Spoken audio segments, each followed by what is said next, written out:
Yo, what is up, guys? Welcome back. This is a little follow-up video because I got a lot of different comments asking various different questions in my previous video, and I have made some improvements addressing certain questions since then, as well as I'll be showing you some bossing gameplay here to kind of showcase the single target potential of this build. So I have made some improvements, and they've all been updated in the written guide, but I will go over them now here in the video guide for those of you who are, don't really care for reading.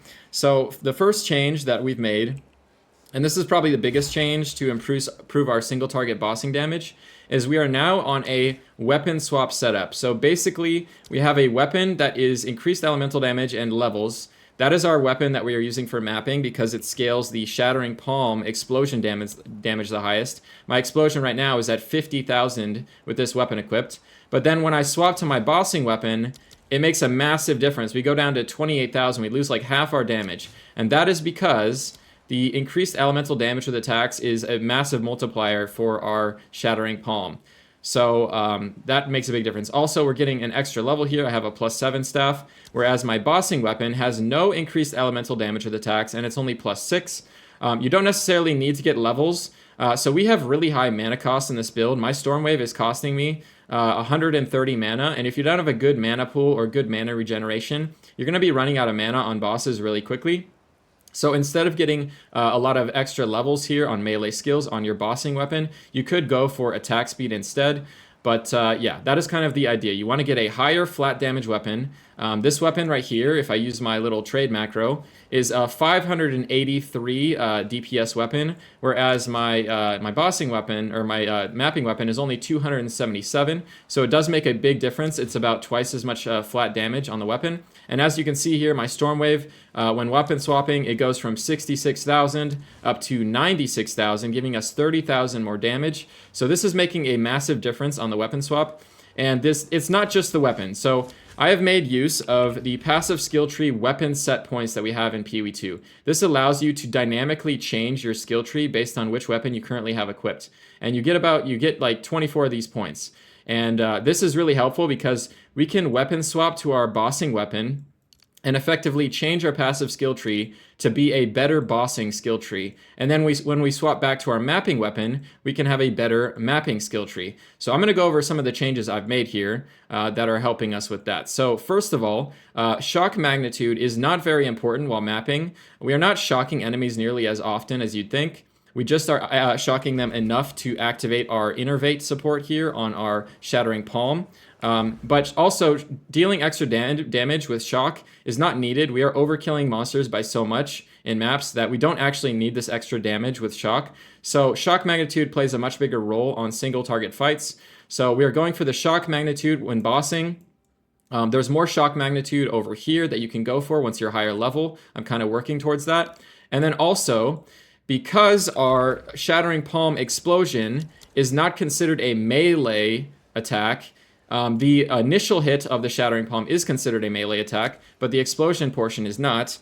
These points here on the tree give us no extra damage while mapping, but they do give us a lot of extra damage while bossing because they are increasing our Storm Wave damage by quite a bit. So when bossing currently at level 90, I am swapping in Frazzled and Reaching Strike to deal a bunch more damage to bosses. And then while mapping, I am swapping in, first of all, Harness the Elements, allowing us to do up to 60% increased damage to enemies with elemental ailments because we're going to be applying Shock, Freeze, Chill, and Ignite. So this is a lot of extra mapping damage. It's not as good on bosses because it's much harder to apply all the ailments at the same time on a boss. I've opted to drop the Infernal Cry setup from my previous video. I felt like it was kind of clunky and we didn't have the skill gem slots to use it. So instead of trying to ignite the boss with Infernal Cry, we're just going to actually weapon swap into this for mapping. So this is another weapon swap point you can use for mapping. But now we're just probably only going to be getting Chill, Shock, and occasionally a Freeze on a boss. So this point is less valuable on bosses as it is for mapping. So this is one of our mapping points. And then finally, I'm using First Approach here, which is going to be giving us On the travel points, it's giving us 20% increased damage with hits against enemies that are on full life. And then the final point is absolutely massive, giving 80% increased damage with hits against enemies on full life. So this is kind of playing two roles here. So this build, when you scale it with high investment, the goal is eventually to be able to one-shot enemies with Shattering Palm's initial melee strike, which will then trigger your explosions to go off. That is a hard thing to reach. Even I can't always achieve that in maps. But here with my +7 weapon, my hit is at 13,000, and I can scale this even more with more flat damage on my ring and my gloves, because the flat damage on weapon does not apply here, but rings and gloves do. So if you get a lot of flat damage on your rings and gloves, you can actually get this number much higher, and the goal is to then be able to one-shot with just the initial hit, turning this into almost a one-button build, allowing you to dash in between packs of monsters, one-shotting them without having to even use your Storm Wave. But that is something that is kind of a future goal for me that I need to work towards. Here we're getting 80, as I said, we're getting 120% total increased damage with hits against enemies on full life. So this will help that Shattering Palm get the damage we need to one-shot. Also, when we are doing our explode chain, as it is spreading out from the initial hit, it is going to be hitting enemies for the first time, because Shattering Palm actually only spreads ice crystals. It does not deal damage when it's spreading those ice crystals. So it's going to be chilling nearby enemies and putting ice crystals on them, but it does not deal damage. This allows us to gain the full benefit from hitting them for the first time while they're on full life, making our Explode deal a lot more damage. And then finally, another point to go for while mapping is this crushing wave point. So because we have a lot of different sources of overlapping damage, like we have two different heralds that are hitting, our Herald of Thunder, our Herald of Ice, we have our Shattering Palm explosion hitting, we have a lot of hits happening to all the enemies at the same time, and these explosions can overlap, allowing one enemy to get hit up to 5 or 6 times at a time. So we're hitting, while fighting big packs of monsters, we're hitting dozens of times, which means we are probably every 8 seconds going to be critting at least once, even without any investment into crit. My weapon just has 10% base crit. It's the normal, base crit that Quarterstaff has. Even with 10% base crit, this should have pretty much 100% uptime while mapping. And also, the first approach point is helping a little bit with that, giving us 50% increased critical hit chance against enemies on full life. So these points work really well together. This is probably going to be the next point I take at level 91. So those are some of the swaps you can do for mapping and bossing. One more I forgot to mention. Down here, if you're level 100, you can take Exploit for the mapping setup. And all of this is highlighted here in my written guide. Everything's going to be updated as much as possible in the written guide. So if there are changes I end up making in the future, the written guide is the best place to go to see where see all those changes. So I've made all the weapon set points available here on the written guide. Okay, one more thing to go over. So the recent patch made it so freezing enemies back to back is going to be a little harder. I don't think this will actually affect us much, because we're already doing so much cold damage that it's almost guaranteed for us to freeze, especially with the Shattering Palm. But if that does affect our freeze consistency, then this unique ring, is going to help with that. This allows us to shatter enemies as though they were frozen by only having to chill them. And we can do this with having flat cold damage on our Storm Wave through cold damage here on our weapon, or we can do this with the Shattering Palm is going to be chilling enemies. And then finally, Herald of Ice also can chill. And then that allows us to get a kind of a chain reaction where Herald of Ice chills enemies, then it shatters those chilled enemies, then that shatter causes more cold damage to spread and then chill further enemies, and basically everything is getting chilled and shattered, and allows for much better map clearing while using only Storm Wave.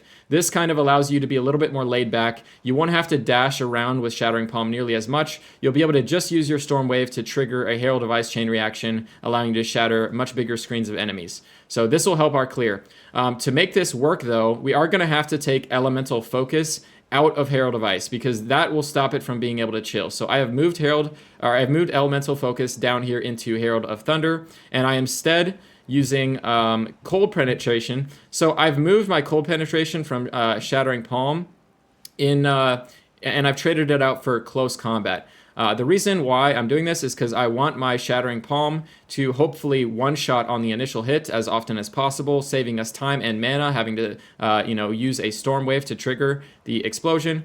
And this is giving us 25% more damage to enemies that are close by. And since Shattering Palm is teleporting right on top in melee range of enemies, it's always going to be gaining that full 25 extra attack damage. So this is kind of a more high investment setup to try and go for the one shot with Shattering Palm.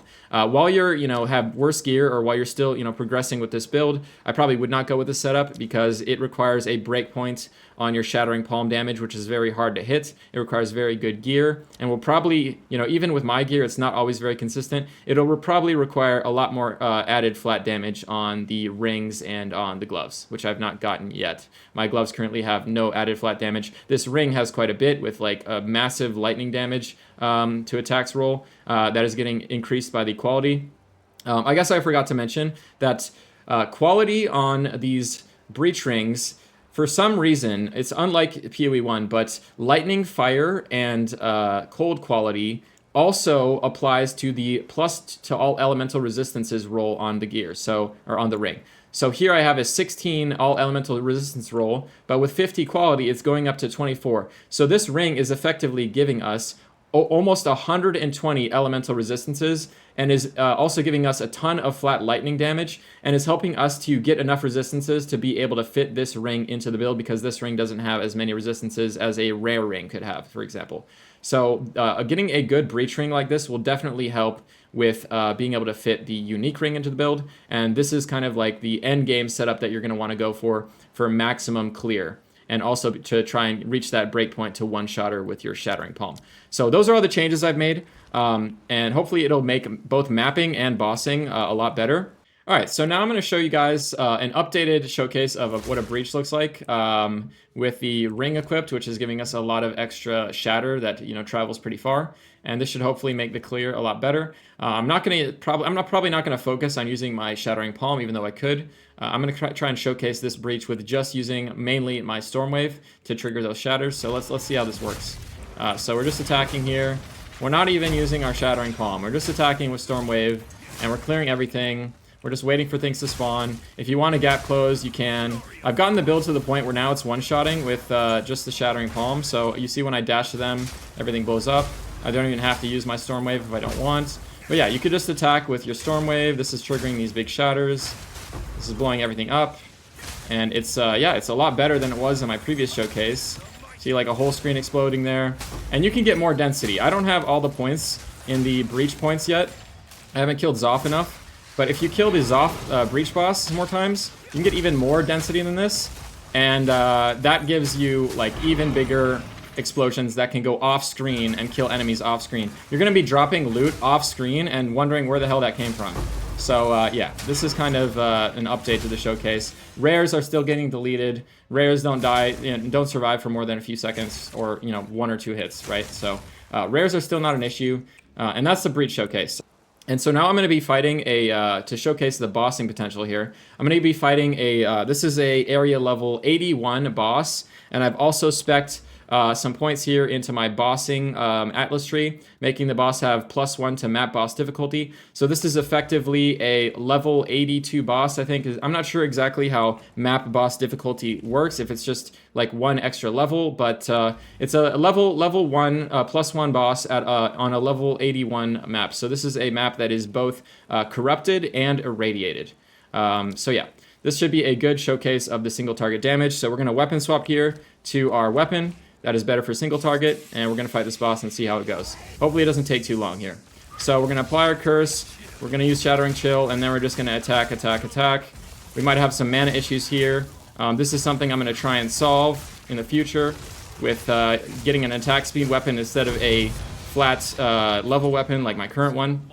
But there it is. That is a level 82 boss with a +1 on the Atlas tree, and that died in around 10 seconds. And my damage uptime wasn't completely perfect there because I had to use my mana flask. I ran out of mana. I had to use my mana flask a couple times. So if you instead use a weapon that has attack speed and no melee skill levels, you will probably not run out of mana nearly as fast, and can have no issues there just attacking back to back. So yeah, that's kind of the showcase of the bossing. Definitely really strong, still perfectly fine for a mapping build that isn't really prioritizing single target damage. I spend 95% of my time in the game mapping, and then occasionally I'll get a boss map, and having to spend only like 10 seconds on that boss doesn't seem too bad of a trade-off for having probably one of the best mapping builds in the entire game.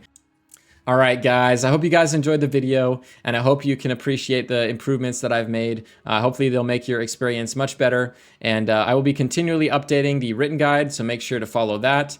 That will be the latest and greatest version of the build, and there's always improvements to be made with these types of things, so expect that to change. But the build is feeling really good in its current state with this current setup, so you really can't go wrong with this until it gets nerfed, if that even happens. Hopefully not. But yeah, hope you guys enjoyed the video. I'll be catching you guys in the next one. Take it easy, have a good one, and I'll see you next time.